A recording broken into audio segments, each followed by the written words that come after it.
What is up, golf fans? Welcome back to another week of Drive for Show DFS for Dough here on RotoGrinders. Justin Van Zuiden and Derek Farnsworth with you as usual this week as we get ready to talk about the Genesis Invitational. So definitely a good week of golf on tap. Of course, we had the Super Bowl last weekend. I couldn't attend, but I know there was a big party down at RotoGrinders headquarters down there in Nashville. Noto, how's it going? I think you were traveling back the last couple of days. So how you been? How was the Super Bowl week and last week's golf for you? Yeah, a lot of fun seeing everybody at the RotoGrinders HQ. Had to dodge a few injuries. Everybody's getting hurt left and right at the party. But other than that, it was good. Super Bowl was a lot of fun. Couldn't have asked for a better game.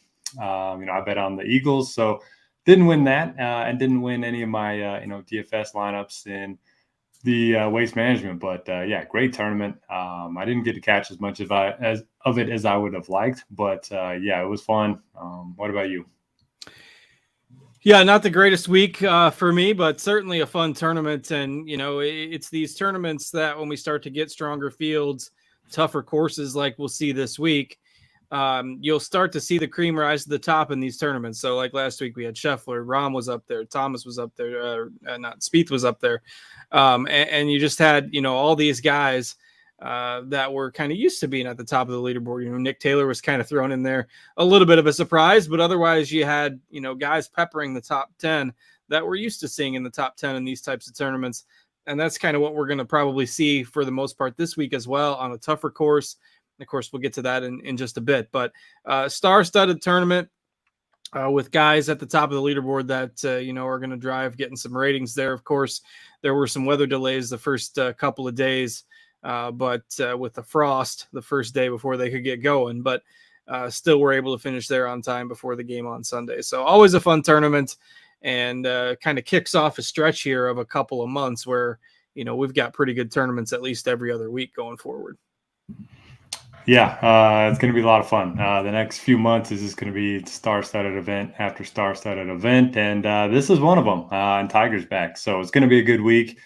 And yeah, what were your takeaways from the event? I mean, man, for me, I haven't played a lot of Scheffler since the last Phoenix Open, like we talked about last week. But I swear the guy just, I don't know if he just finds a way to turn bad swings and bad results into positive momentum. I don't know how he does it. It's almost like Jordan Spieth in that way. I mean, he just kept getting good breaks off the tee. And then even on 16, when it looked like, Nick Taylor was going to maybe even tie it up there, he hits that 20-footer and then Nick Taylor misses his 5-footer. And once again, the momentum right back on in Scheffler's camp. But yeah, I mean, it's really impressive. I mean, to go 19 under with the conditions that they had, we talked about not having a lot of wind in the forecast, but it was pretty windy. All 4 days had some wind, and you mentioned the cold temperatures in the morning. So yeah, for him to come out, shoot 19 under, beat Jon Rahm by 5 was pretty impressive. Yeah, slightly tilted there on Sunday. I put in on Saturday afternoon a Nick Taylor outright ticket at 25-1. Did hedge that a little bit with Scheffler when it kind of came down to a 2-man race there, but still would have preferred Taylor pulling it out. Didn't quite happen, but kudos to Scheffler for, like you said, I don't know. He's got the little bit of the Billy Horschel, Patrick Reed in him to, pull a rabbit out of a hat every now and again, but always, got to respect the talent and the scoring ability. And certainly that's a venue that he likes playing at. And it was a week where, he was pretty much up there most of the week. So can't take anything away from him.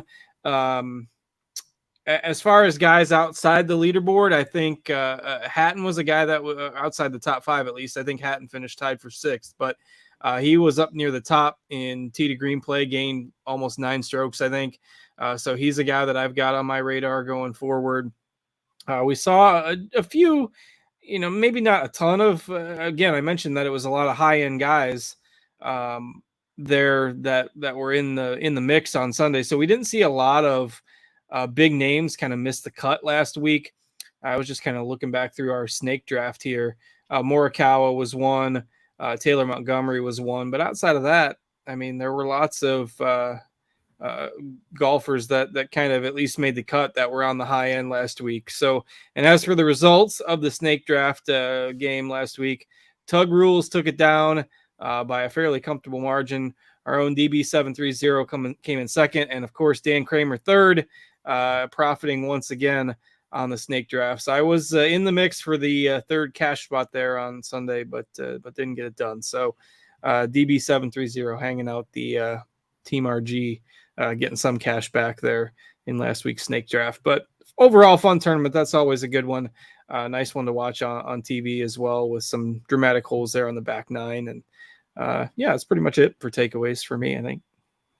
Yeah, the run of Dan's, 2 of the 3 getting the cashes in the snake draft, and Dan Kramer, man, somebody's got to take him out. So maybe we'll get to that here in a little bit. You mentioned Morikawa. My track record with him continues to be about, batting about 125 when it comes to me, Prosser and Morikawa. Just can't seem to get him right. Cantlay was another big name that missed the cut, and then hey, the vets are back. We got Jason Day continuing to play well. Ricky Fowler, top 10. Rose a couple weeks ago. Rose a couple weeks ago, and now Tiger's turn. So let's get into this week. All right, let's talk about it. Genesis Invitational at Riviera. They have increased the size of the field. I believe the last few years we've had about 120. I think we got 130 in the field this week, but still smaller field than your usual full field event. I look back 9 years. The last 9 years at this event, the cut has been even par or worse. So not a tournament where you need to go 3, 4, 5 under to make the cut. Just iconic course, kind of the 10th hole kind of epitomizes what it's all about. A short par 4 that would seem to be drivable, but we've seen guys drive it into a greenside bunker on that 10th hole and make an 8. You can just you can go ping pong back and forth between the bunkers there. Just a tough, challenging course. No gimmies out there. And kind of a refreshing change for those of you that like the more difficult layouts, not like the birdie fest that we see a lot of times these days on the PGA Tour. So why don't you tell the people a little bit about the course this week? Yeah, I'd argue maybe number 1 is a little bit of a gimme. I think it plays easier than some of the par 4s each year, which is kind of crazy. It's a par 5, but very short, and it's all downhill. But you mentioned number 10, man. Every time my golfers get to that hole, I'm like, hey, it's a birdie hole, and then walk away with bogey or worse. It's just it's one of those holes that if you don't put it in the exact right spot off the tee, you're going to be forced with a tricky chip. And you're going to get a lot of tricky chips on this course. You mentioned the greens are going to be tough to hit. They are very large in size, 7,500 square feet on average, but they're tough to hit, and they're extremely tough to putt on. You're going to see a lot of 3-putts here, putting inside 10 feet, some of the toughest on the PGA Tour.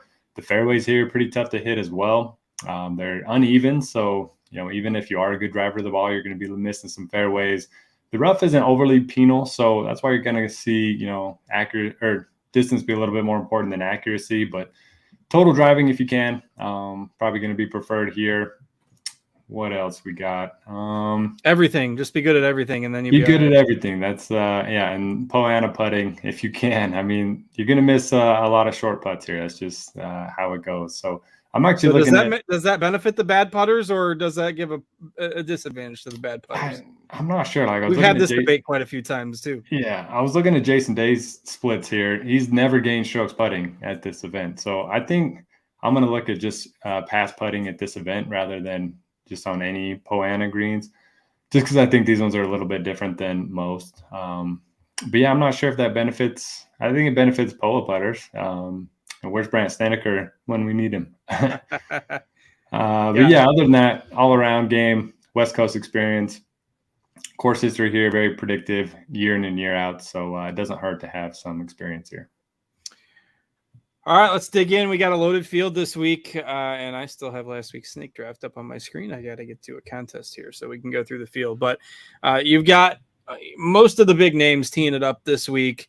You got Rory at the top. I mean, the same names that a lot of the same names that we saw last week. Rory, Scheffler, and Rahm, the top 3. Justin Thomas, your only other golfer above 10,000 on DraftKings. And it is somewhat soft pricing again for a deeper field, only having the 4 guys above 10K. Rahm, not quite as expensive as we've seen some of the last few weeks. But we talked about, I think stars and scrubs builds are somewhat interesting because this is one of those tournaments where the top guys generally tend to rise throughout the tournament because of the difficult nature of the course. So I think there's a little bit more win equity at the top of the field than maybe what you see in some birdie fests. And that makes me, you know, kind of want to try to get a guy or two near the top of the scale this week. I don't think that fully balanced build, you know, all guys in the 8Ks just doesn't really make sense to me this week. So do you agree? And if so, who do you like out of that top group? Yeah, I agree for the most part. I mean, I could see the winner coming from the 9K range pretty easily. So I don't hate the balance build if you're starting in the 9s, but just targeting 6 8K guys probably not going to get the job done this week unless your boy Spieth comes through and wins for you. But I agree. I mean, this range is very strong. Jon Rahm, so I was looking at this today. In his last 9 events combined, he's lost to 19 golfers. So I mean, he's winning. He's finished in T3. He's finished in T8. He doesn't ever have bad weeks. You know, some of the comps to this course are going to be Torrey Pines, Augusta National, Quail Hollow. He plays well at all those. So does Rory McIlroy.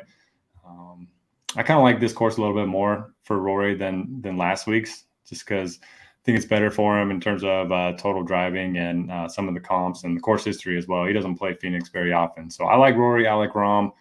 No issue with JT. And then just naturally, Scheffler's going to be the odd man out here. But the last time he did win, he won 4 times in 6 weeks. So I'm it's a little coming. scared. Yeah, I'm a little scared about the Scheffler fade. But we can't play everyone, so he's my least favorite up here. Yeah, mine as well. But that's going to happen with the, you know, can't hop on after a win when I've mentioned, you know, that he's kind of the guy I've generally been underweight on for the better part of the last few months, and it didn't work last week either. So I'm with you on that, and wrote up Rory in my GPP article as my favorite top end play this week. I totally agree with you, given the course and you know, the fact that I think his game translates good to a difficult course, leads the field, and you know, top 3 basically in almost every tee to green metric you want to look at over any reasonable sample size. Pretty tough to argue against Rory and Rahm still at the top, even if Rory had a quote unquote off week last week. I'm not going to let that scare me away. So with you on Rory being the top guy, I'll sprinkle in the other guys above 10K. We're pretty much in agreement there, I think, as far as how we're handling that group. So but then you get down in the 9Ks. I mean, you mentioned you could see the winner coming from here, and you've got Schauffele, you've got Homo, who's got, I believe, pretty good course history here. Finau, Sung J M, Morikawa, you know, Burns, Cantlay, all guys that have shown some upside at various times. Maybe a little bit more hit or miss lately with guys like Morikawa, but like you said, you could see the winner coming from this group. So pick your couple favorites in there.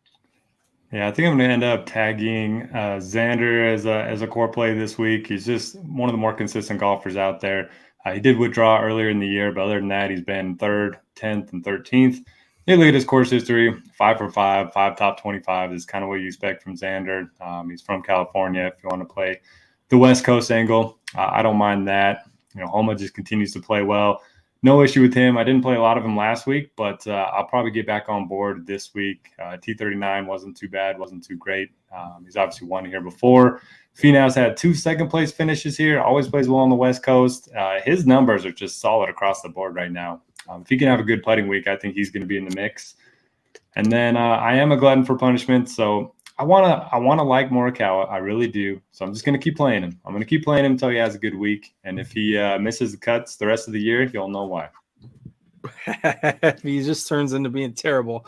I mean, do you worry about the short game at all with him? And I guess this goes into a discussion. Let's talk about Hovland in this group as well, because, you know, Hovland, Notorious, struggles with the chipping and the short game, but particularly the chipping, and the stats, you know, still kind of bear that out. And this is a course where you mentioned you're going to miss a lot of greens and you're going to have a lot of chips. Yet Victor Hovland has finished 4th and 5th in his 2 trips here. And he's becoming one of those guys that tends to always play the same course as well. And we know, you know, he's capable of ball striking, you know, putting on a ball striking clinic if he's on. But the short game is just the concern I think a lot of people are going to have. I'm on him in GPPs because I think the ownership will probably be a little bit lower given the, you know, that narrative going around. But what do you make of somebody like Hovland that has struggled with the around the green play over the last couple of years? Yeah, so that's always a concern for Hovland, but he tends to play these tougher tracks a little bit better. And look, he finished 4th and 5th here in his 2 appearances, and he lost 1.3 and 0.6 strokes around the green. So it's not like he had fluke weeks and was gaining strokes when he had those top 5s. He actually lost strokes and still managed to play really well. You mentioned his ball striking. I think he gained over 5 last week at Phoenix. So I'm not too worried about Hovland. And I'm not too worried about Morikawa either. I was looking at this the other day. He's much better scrambling from the rough than he is from the tight lies in the fairways, kind of like we see a lot at Phoenix. So I think that's, kind of the issue that he's had. And even at the Tournament of Champions, when he was messing up those chips, they were all tight lies off the fairway. So, a lot more rough around the greens at this course. So I like both of them. I think the ball striking, does, favor them a little bit more than it would at an easier course. And everyone's talking about Sam Burns. What are you doing with Sam Burns? Yeah, he didn't jump to mind for me. And if he's going to start to get chalky, I don't know. I don't get the buzz, I guess. I mean, I think he's fine, but not a standout for me with all these other guys around him. Yeah, so in 2021, he was in the final group, and I believe he had the lead on the back 9 and then kind of fell apart. It would have been his first win on tour. And then last week he had, I think he tied Nick Taylor with the low score on the weekend. So I think that's kind of why everybody's playing him up. A couple of good finishes recently, but yeah, he doesn't rate out that well for me. So if I'm going to pick guys, I like Morikawa, Finau, Xander. I think you can play 2 or 3 of them if you don't play into the 10K guys, which is a little bit scary. And then we didn't even talk about Cantlay at the very bottom. Missed the cut last week. It was on the number.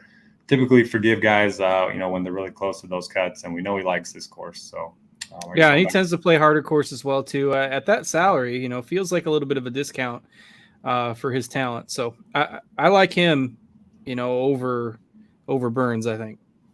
Yeah, and I like Hovland in tournaments as well. So I don't know. It's kind of the nature of the guys around him, I think. Why I'm not on Burns that much, particularly if he's gaining a lot of steam. I think he's the guy that doesn't make my player pool in tournaments this week. Yep, I'm right there with you. So get ready for Scheffler Burns final pairing on Sunday. Can't wait for it. If Dan Kramer ends up with one of those guys in the snake draft, then we know we're hosed with Burns or Scheffler. So we'll keep an eye on that.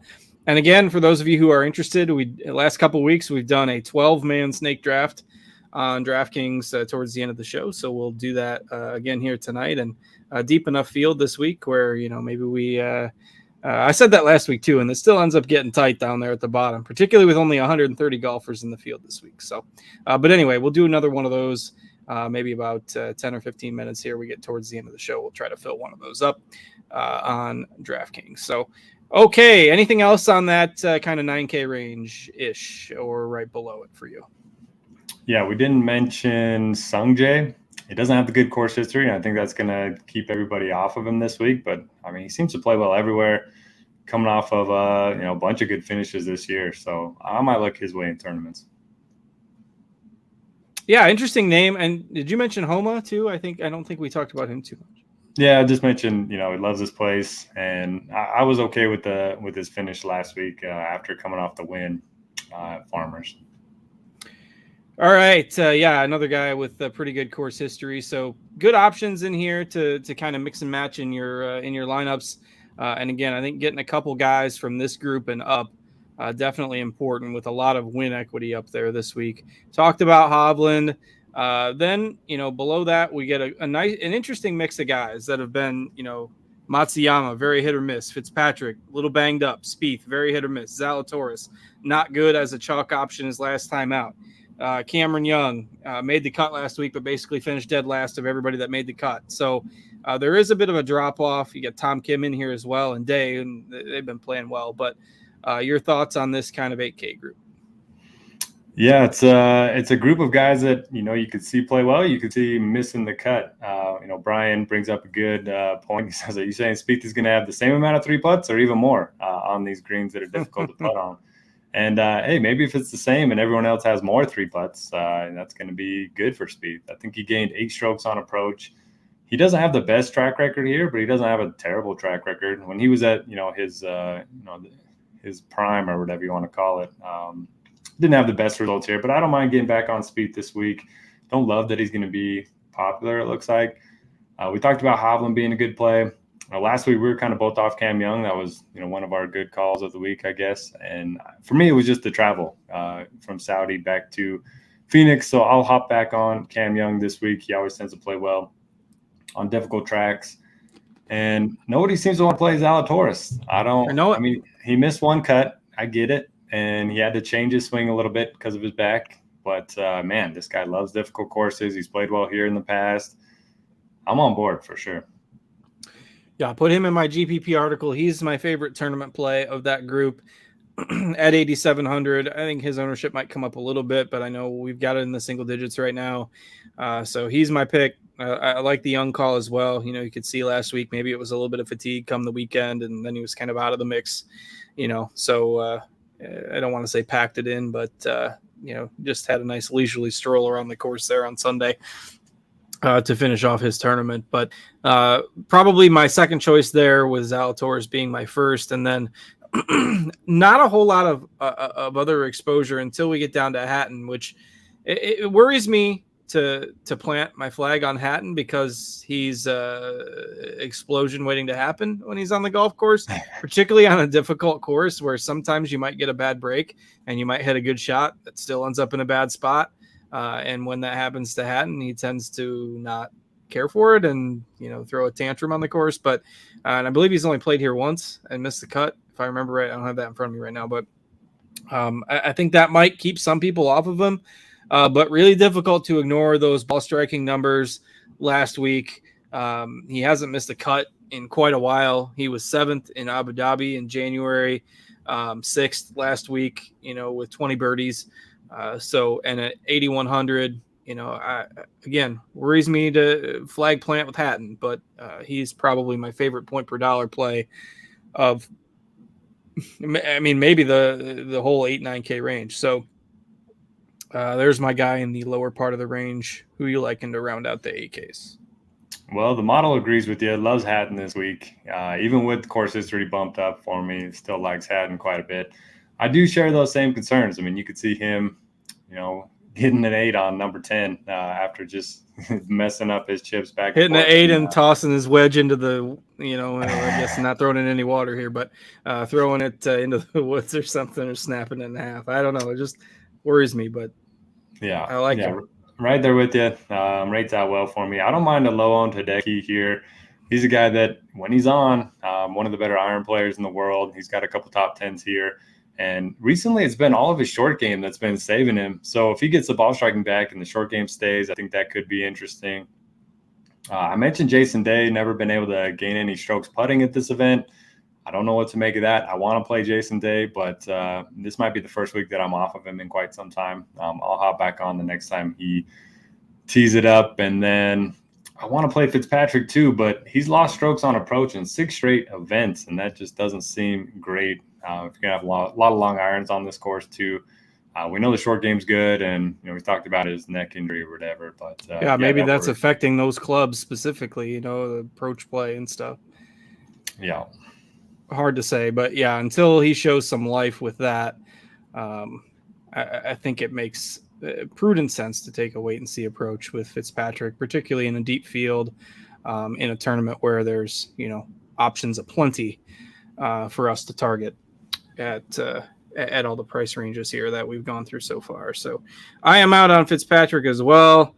Then you kind of got the bunched up like veterans right after that. You got Rose, you got Scott, you got Fowler, who have all, at least shown some signs in recent weeks. You get to 7,700, you got Keegan down there.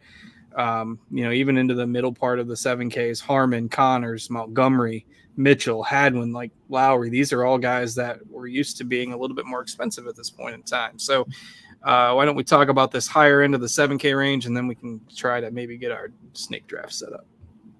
Yeah, I had a couple of podcasts on in the background while I was doing my NBA today, and everybody loves Adam Scott this week. So we have him at 13% ownership right now. I wouldn't be surprised if that's a little bit higher. Always seems to putt well on POA. He's won here before. He might have won here twice, but I don't know what to do there. Rose coming off the win, I could see him having a letdown performance. So I guess I'll go with my favorite veteran is Ricky Fowler again. Just a guy that he's been playing well. Butch Harmon said he's no doubt going to win this year, so I'll take his word for it on that one. I think Day and Fowler are both going to get a win this year. Might not be in one of these big events like this. But the Fowler's I'm gonna need Steve to hunt down the "It's Been 84 Years" graphic that we've used on some other shows. I think that's perfect for Fowler. But he's looking confident. He was out there on Sunday rocking the orange and the sunglasses and hole in one. Did you see that? No, I did not. Oh yeah, hit a hole in one on Sunday, and the worst part, there's a GIF for you. Yeah, he hole in one, and the day before I bet hole in one at 8-1 of anyone, to make a hole in one that day, just because I wanted to sweat it on 16, and then Sunday it comes out and gets it. So it was a little disappointing. Saturday is usually the day they use the more accessible pin. Yeah, that was the thought behind it. But he hit his on number 7, which is even more impressive. But I think they said on Sunday there were only 3 or 4 birdies on 16 on Sunday. Yeah, that pin placement was tough. Anyway, what are we talking about? 7Ks. Yeah, we were talking about Fowler. Mid to upper 7Ks. I like Ricky. I like Siwoo Kim. He just continues to play well. He didn't have good course history in Phoenix. Came out another top 25 finish. He's just turned into a completely different golfer. Used to be one of those guys that you could trust to miss the cut or be in contention, and he's just been extremely consistent the last year. Tigala, California kid, continues to play well. I'd be shocked if he ends up being 5% owned. People love playing Tigala, but if he's going to be 5% owned, I'll have a bunch of him. Keegan's been playing well. I do worry about Corey Connor's short game here a little bit, but other than that, it's a pretty strong range. I don't mind going back to Taylor Montgomery too. So I read a quote before last week. Maybe we talked about it on the show, but he said he doesn't like the greens in Scottsdale for whatever reason. He lives there and he hates those greens. He says he's never been able to putt well on them, and sure enough, missed the cut there. So don't mind going back to him this week. Interesting. Yeah, it's just some courses, some greens just don't suit guys' eyes, and I like a lot of guys in this range. I think Hadwin hasn't, he's made all 8 cuts this season. He hasn't finished below 50th in any of them. If you're going through off the tee game, I think I was looking 36 rounds.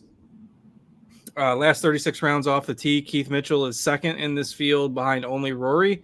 But obviously the short game is a problem with him as well, but you get some risk reward potential there. Connors, Bradley. I just think this is the range. We've talked about it. The last 6 months, it seems like, you get below 7,500 and there's just not a whole lot to like. And it just gets tough to go into the punt range these days with how the salary is structured. So I think if you're going for your values, you get, maybe 2 or 3 guys in this 75, 77, 7,900 range. And that's how, you kind of round out your lineups. Unless, you want to go, and then there's some targetable guys. I'm not saying there's nobody else as we get, from 7,100 to 7,500. That would be disrespecting Tiger. But we can kind of talk about him as we wait for our draft to fill. So let's go there and at least try to get one set up and rolling here. And then we can talk about the lower 7K range while we wait for that. So let's see. Snake draft. All right. So the $5 snake draft right now on DraftKings is already at 4 out of 12. So we're all going to hop in there for $5. Right. That'll work. And then once we get rolling here, I will flip the screen share over to me and I can guide this as we go through the draft. So let's see. Other than right now, as it's trying to load the players and my screen is spinning. So hopefully this works. We're already up to 9. What's the link in the chat if anybody wants it? 9 out of 12. 10 out of 12 already. So this is going to feel pretty quick this week. Hopefully it loads okay on my end because right now the player list is spinning. So I'm going to wait till it populates and then I can take over the screen share at that point. All right. We're filled. Hello. All right. And not good news for your boy here. My browser is still spinning. Might end up on auto draft here today until I get this figured out. Technical difficulties. All right, there we go. There you go. I got it. All right, so I'm picking fourth. Now let's do the screen share on my end here. Oh no, filled without Mr. Gerg. Next week we'll do an empty one. We didn't want to just sit and and you can't. It only has it only does only one has at one. a time at each price point. So there wasn't like a 0 out of 12 available. Gotcha. And it's probably going. All right, I think my browser's stuck here. I'm gonna have to try to switch to Firefox. Wonder who I'm gonna get fourth. And probably already picked. If I already picked, I'm gonna need you to give me some play-by-play. No, it hasn't started yet. Oh, well, what the heck? Draft starts in 0. Okay, so it should be starting. There it goes. Just took a minute. Usually it started. I thought it started right away. All right, looks like we're counting down. Hopefully, technical glitch solved. Some new faces this week. Dan Kramer. So is Stevie Wheel producer Steve? It's got to be, right? It's got the RG logo. Got Stevie. Have to let us know. Steve's going to have to let us know. Not me, he says. Not me. All right, so we got another Steve. Stevie Wheel in the draft. Well, Steve's alter ego. First pick, John Rahm.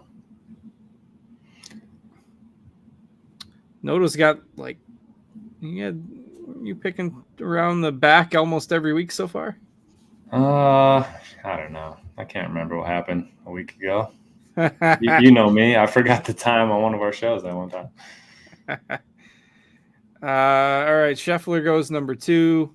I don't like picking fourth because I think there's a pretty big drop off after Rahm and Rory. Sanders gonna win. And Scheffler.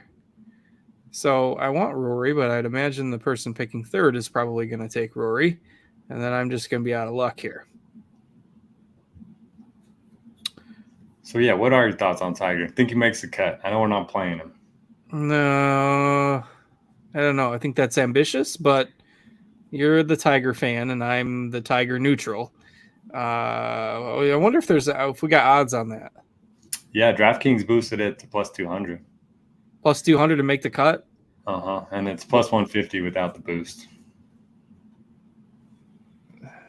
I think I'd bet. I mean, that means no would be like minus 200 or something like that. Yeah, I think it's minus 225. Okay, Dan says Labonte 64 is sharp. Watch out. Okay, so get your notepads out. Copy Dan. Copy Labonte. Is he in the draft? Labonte 64. Oh, yes. Picked right after me. So let's see who we got here. Labonte 64. He got Thomas. So I almost took Thomas, but I took Schauffele. You told me Schauffele was going to win. So that was my tiebreaker. All right. I don't have to take Morikawa. I would have. So thank you, Jaws. Appreciate you. So you're going to get there you go. You got Finau, Sungjae. Oh, Finau. How does Finau drop this low? Finau got 10. That's pretty good. See, I'd have rather pick there. Then you get another nice pick coming up here. Finau Spieth combo. Spieth drafted like 30th last week, and of course he. Yeah. So we get anytime we talk him up, he misses the cut. When we bang on him, he crushes. So. Just another day in the Jordan Spieth world. Are you playing Spieth? I don't remember. I don't think no, you got your take. I told you a couple weeks ago when Spieth was, one of the better golfers in the field, and I said I was planting my flag on him, and then he finished basically dead last. Think he made the cut, but finished 60th or whatever. I said I was out for a while, and a while for me on Spieth is like 2 years. So, no, I'm not playing. See, Adam Scott went in the first round. I'm telling you, he's going to be popular. Yeah, I went ahead of Zalatoris, which is a nice pick there at 13th, I think. That's a nice steal for Willie Z in the second round. Slow going in the draft tonight. Everybody's taking the full clock. You do that a couple times, you get on auto draft. Cam Young. I was debating him and Spieth, so I guess I got to go Spieth now. Oh, no. Now you got Spieth. Yeah, I had him a couple weeks ago, and he gagged, and then I think DB had him last week and cashed with him. So That's All right, the are you playing Patrick Rogers this week? Seems like the punt du jour.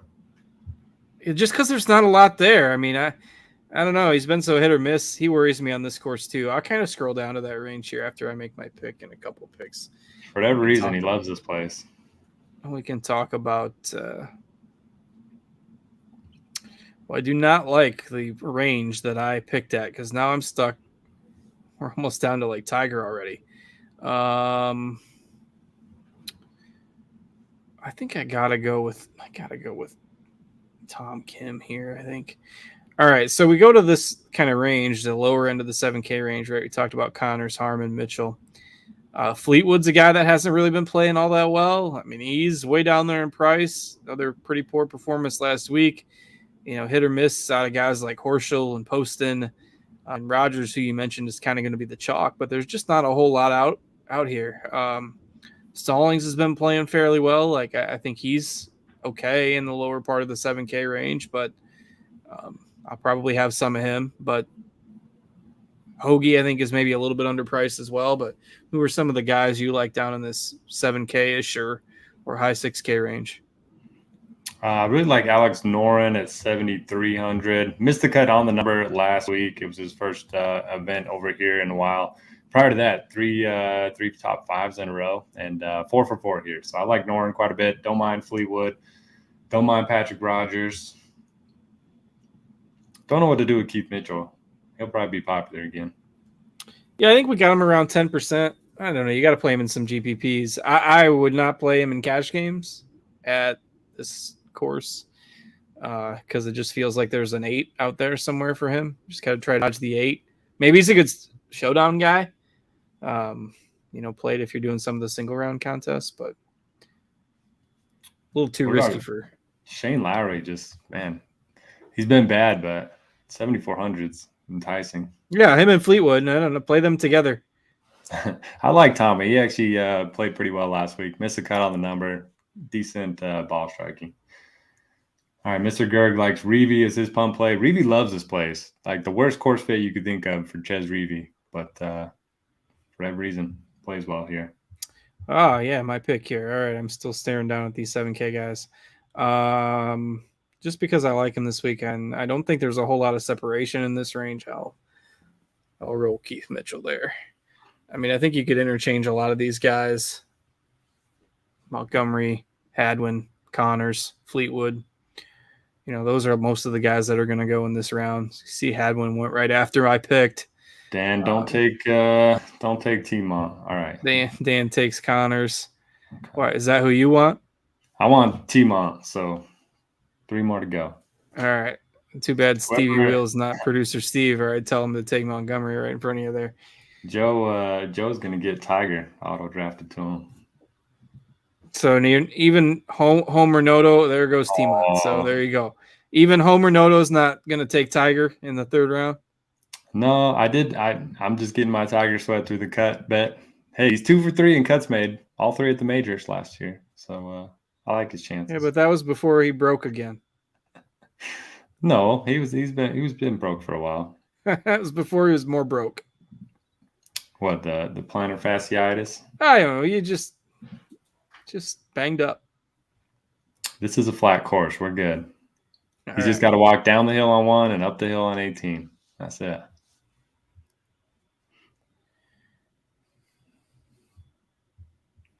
Who did I pick? Oh, Fleetwood. Nice. My Fleetwood in that spot. Yeah, so we're rolling into round 4 of 7 here. That'll be time to wrap it up. Order some dinner. Oh no. The old Valentine's Day dinner's coming up. I'm fairly hungry. We're ordering. Wait, he didn't get Tiger, so he must have. No, maybe pre-ranked. Smart man. Yeah, smart. Yeah, Valentine's. I got to order dinner. I think we're going to have Mexican maybe. I don't know. I'm pretty hungry. I didn't eat much for lunch today. Tax time. Lunch tends to be a problem, and now it's 7:25, and we're barking here. All right, KH Lee. Yeah, so it gets thinned out. We'll see if any of the 2 people that pick right after me have their auto picks set. Dietrich or Detry. Is it Dietrich or Detry? I still don't know. I don't know, and I've said it both ways. But I like the pick. It's Dietrich, but I don't know. Okay, here's Stevie Will in the chat. Stephen Dell, welcome. Appreciate you joining. Absolutely. All right, I'm going to take Tom Hoagie here, I think. No special connection to him this week, but I just think he's a nice value. There goes Tiger. So somebody didn't set their auto draft. Everybody's on auto draft here or at the turn, so it comes right back to me. I bet it's the 4 that were already in it. Yeah, it could be.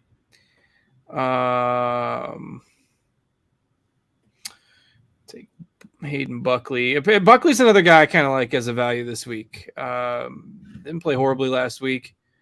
He's cheap, right around 7K. There's not a whole lot down there.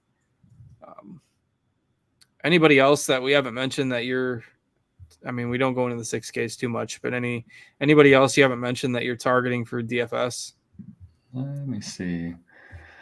Our guy Ben Taylor's down to 6,400. Callum Tarrant at 6,300. We like Smalley, 6,900. Don't mind some of those guys. Yeah. I think you need to go crazy in that range because there's so much in the 7Ks, but I think it's... Did you see Neesmith last week? So he withdrew, right? Did he? Well, I don't know.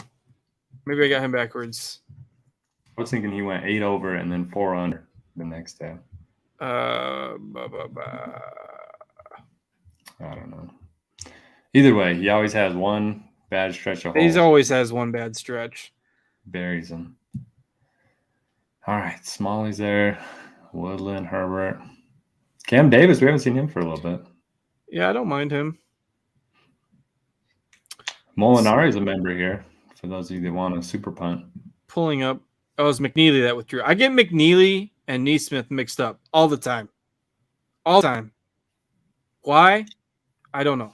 McNeely and Neesmith, because they both got 2 letters and their first names will start with M. I don't get it. But I've mixed up McNeely and Neesmith for years. Huh. Interesting. I know, not a common one. Everyone's got the weird ones that they get backwards. But, Neesmith, 79-67. Yeah. He wasn't around for the weekend either, so. Yeah, he would have had to shoot. He would have had to shoot 8 under on Friday. But still, good round. He'll have a good round. Just don't know if it's your pick, by the way, in case I've distracted you. All right, I'm going off the board. Going with Molinari. Got my Riv hat on this week, so. I saw it looked like he graded out fairly well in your projection model there. No, I don't think so. Or maybe that was our project. Maybe that was the RotoGrinders projection model. Yeah, it must have been. He's, one of them, I know. 101st in mine. Okay. Yeah, definitely a little better in the RotoGrinders model then.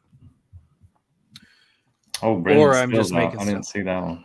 I might be making that up. I thought I saw it earlier, but I could have dreamt that. I don't mix Molinari up with anybody. That's not a concern. I didn't mix him up with anybody. Or maybe he graded out really bad. Either way, when I was looking through our tools earlier, he stood out to me. Yeah, okay. Bad in the model. Sorry. False information. Has Molinax done anything here? He's been playing pretty well. Never played. Kind of in that Keith Mitchell mold, I think. Super risky, but some potential there. My phone keeps buzzing every time it's my turn. Okay, there goes Woodland.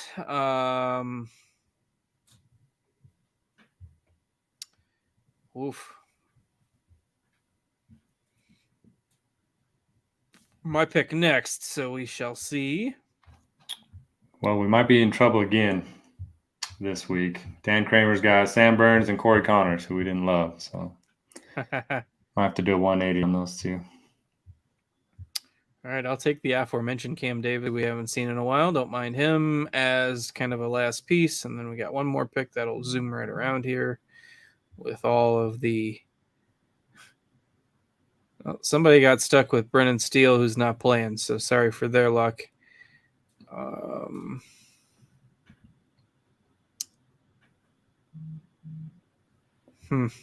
Not much separating this group, so I'll go with my man Knox. Yeah, this field doesn't seem as deep as last week's. Or is that just me? I think it's because there's only 130 golfers.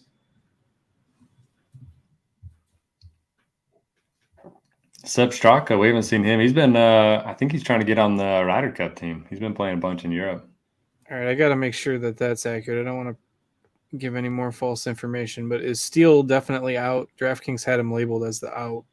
I did see the out, but I don't know. Yeah, we gotta try to find his note here. I'm trying to find who drafted him. I can't remember who it was now.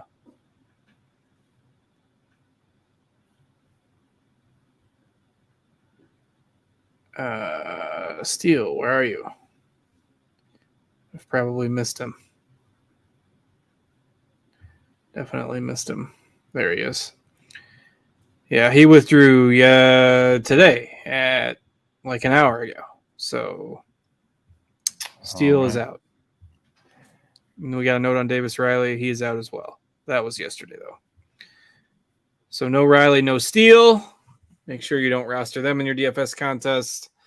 And Martin Laird, Party Marty, is the last pick in the draft. So we got Noto's got Finau, Spieth, horrible roster. Fleetwood, Poston, Smalley, Molinari, and Justin Suh.